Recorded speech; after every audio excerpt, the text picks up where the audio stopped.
आज से सिर्फ कुछ ही हफ्ते, शायद हाँ, मोदी सरकार अब बस इतने ही दिनों की मेहमान है, क्योंकि बिहार का एक चुनाव पूरा दिल्ली का पावर गेम पलट सकता है। अगर ये सच हुआ तो मोदी जी ये करते हुए नजर आएंगे। अरे हम तो फकीर आदमी हैं, झोला लेके चल पड़ेंगे जी। तो चलिए इस पूरे पॉलिटिकल बैटल को डिटेल में ब्रेक डाउन करते हैं। पिछले 10 साल से लगातार मोदी गवर्नमेंट सत्ता में थी और अगले तीसरी बार भी वो फिर से प्रधानमंत्री बन जाते हैं। और इस बार उनका नारा था अब 400 पार। लेकिन बीजेपी को मिलती है सिर्फ 240 सीटें और कांग्रेस को 99 सीट्स, यानी किसी को भी फुल मेजॉरिटी नहीं मिली। अब सबसे बड़ा सवाल था सरकार कौन बनाएगा, और यहीं से शुरू हुई असली पॉलिटिक्स। छोटी छोटी पार्टियों को बड़े बड़े ऑफर्स मिलने लगे और यही हुआ। पहले नीतीश कुमार बीजेपी के साथ आए अपनी 12 सीट लेकर, फिर चंद्रबाबू नायडू भी 16 सीट के साथ एनडीए में जुड़ गए। छोटी पार्टियां भी साथ आईं और इन सबके नंबर्स जोड़कर एनडीए का टोटल हो गया 293 सीट्स और तीसरी बार नरेंद्र मोदी बन गए प्राइम मिनिस्टर ऑफ इंडिया। मैं नरेंद्र दामोदर दास मोदी। लेकिन यहाँ असली ट्विस्ट है। पहली 2 बार बीजेपी अकेले फुल मेजॉरिटी लेकर आई थी, पर इस बार गवर्नमेंट बनी थी कोएलिशन की, मतलब रिस्क पर खड़ी हुई सरकार, जो फ्यूचर में कभी भी गिर सकती थी। अब सवाल ये है कि क्या सच में ये रिस्क इतना बड़ा है कि ये कोएलिशन वाली सरकार गिर सकती है? तो असल गेम है बिहार। 2025 के नवंबर में बिहार विधानसभा चुनाव होने वाले हैं और यहीं से सेंट्रल गवर्नमेंट का फ्यूचर डिसाइड होगा। बिहार में टोटल 243 सीट है। करंटली अभी एनडीए की सरकार है। बीजेपी, जेडीयू, एचएएम और वीआईपी पार्टीज मिलाकर एनडीए के पास कुल 125 सीट है। मेजॉरिटी चाहिए 122, यानी 4 सीट इधर उधर हुई तो सरकार गिर जाएगी। तो क्या नीतीश कुमार की कुर्सी हिलने वाली है? और अगर बिहार की सरकार गिरी तो दिल्ली की सरकार कैसे हिलेगी? 2020 में तेजस्वी यादव की पार्टी आरजेडी ने 75 सीटें जीती थी। उनके साथ राहुल गांधी की कांग्रेस और कुछ छोटे दल, कुल मिलाकर 110 सीट, मेजॉरिटी से सिर्फ 12 सीट दूर। लेकिन 2015 में बीजेपी को बिहार में सिर्फ 53 सीट मिली थी। फिर 2020 आते आते मोदी वेव ने हवा बदल दी और बीजेपी सीधा 74 पे पहुंच गई। वहीं कांग्रेस 27 से गिरकर 19 पे आ गई। यानी साफ है कि सेंट्रल की हवा बिहार का पासा पलट देती है।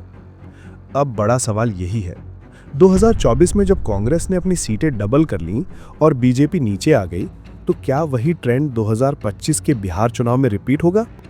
शायद यही डर नीतीश कुमार को भी है। महिलाओं के रोजगार के लिए एक नई योजना, मुख्यमंत्री महिला रोजगार योजना शुरू की गई, जिसमें हर घर की एक महिला को रोजगार शुरू करने के लिए 10,000 रुपए की राशि दी जा रही है। तभी तो उन्होंने अचानक महिलाओं के खाते में 10,000 रुपए डालने का वादा किया है, क्योंकि उनको लग रहा है कि इस बार सीटें हाथ से निकल सकती हैं। पब्लिक को पैसा बांटकर वो बस एक बार फिर से चुनाव जीतने की कोशिश कर रहे हैं। लेकिन अगर ये 10,000 का कार्ड फेल हो गया, बिहार में महागठबंधन जीत गया, तो क्या होगा? सिंपल है, नीतीश कुमार तुरंत पलटी मार देंगे और कांग्रेस तेजस्वी के कैंप में चले जाएंगे, क्योंकि नीतीश की फर्स्ट प्रायोरिटी है बिहार सीएम की कुर्सी और राहुल गांधी उन्हें फिर से सीएम बना देंगे। अब आप पूछेंगे बदले में क्या देंगे? तो नीतीश अपनी 12 सीट निकालकर कांग्रेस को दे देंगे। वाह क्या सीन है। मोदी सरकार सीधी 293 से घटकर 281 पर। क्या 281 में भी गवर्नमेंट सरवाइव कर सकती है? हाँ, कर सकती है, लेकिन यहीं पे एंट्री होगी चंद्रबाबू नायडू की। अगर राहुल गांधी उनको ऑफर दे दें कि आपको पीएम बना देंगे, तो क्या नायडू बीजेपी के साथ रहेंगे? और जवाब है नहीं, और शायद वो तुरंत कांग्रेस में शिफ्ट हो सकते हैं। अब अगर नायडू भी एनडीए छोड़ दें तो बीजेपी के पास बचेंगी सिर्फ 265 सीट, यानी गवर्नमेंट गिर चुकी होगी। ये तो लेने के देने पड़ गए। इतना ही नहीं, महाराष्ट्र में एकनाथ शिंदे भी कांग्रेस के कैंप में चले जाएंगे, क्योंकि बीजेपी ने एकनाथ शिंदे को सीएम की कुर्सी नहीं दी। कांग्रेस उन्हें महाराष्ट्र का सीएम बना सकती है। उनके पास भी 7 सीट हैं।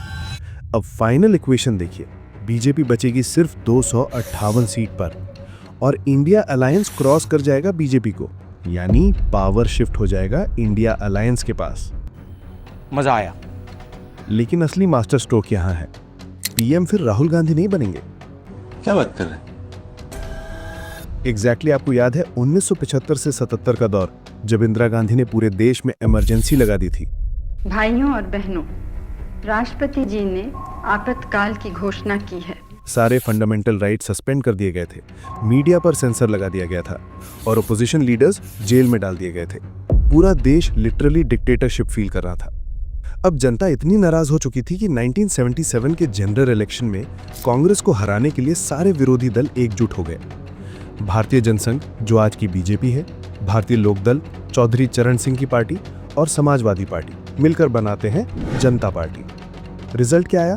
कांग्रेस जो पहले 350 प्लस सीटें जीती थी, वो गिरकर सिर्फ 154 सीट पर सिमट गई। वहीं जनता पार्टी ने मिलकर 295 सीटें जीती और पहली बार देश में कांग्रेस के अलावा कोई और सरकार बनी। प्रधानमंत्री चुने गए मोरारजी देसाई। ईश्वर की शपथ लेता हूँ कि जो विषय संघ के मंत्री के रूप में ऐसा करना अपेक्षित हो। जो पूर्व संघ के मंत्री थे और भारत के पहले नॉन कांग्रेस पीएम बने। लेकिन ये कोलिशन भी ज्यादा दिन टिक नहीं पाया। 1979 आते आते क्रैक्स दिखने लगे। लोकदल के लीडर चौधरी चरण सिंह लगातार भारतीय जनसंघ से डिमांड कर रहे थे, हमें और मिनिस्ट्रीज चाहिए, हमें ज्यादा पावर चाहिए।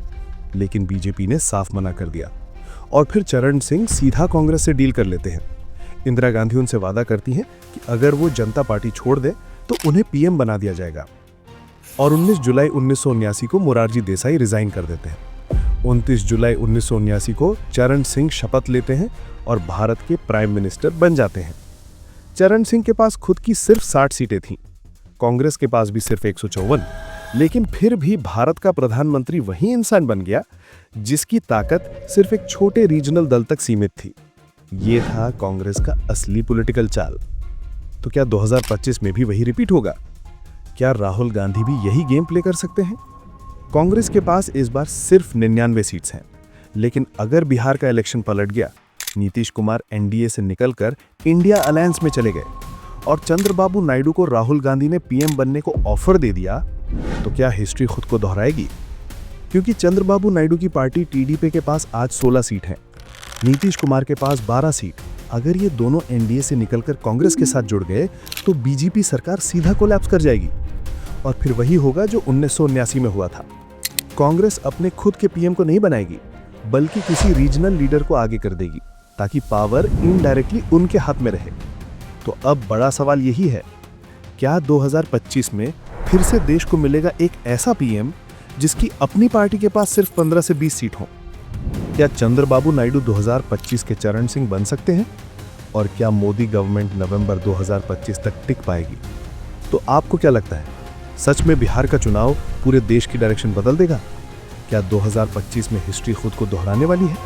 अगर आपको भी लगता है कि ये चुनाव पूरे देश का गेम पलट सकता है, तो वीडियो को लाइक कीजिए, अपने दोस्तों के साथ शेयर कीजिए और ऐसे ही पॉलिटिकल एनालिसिस देखने के लिए सब्सक्राइब करना मत भूलिए।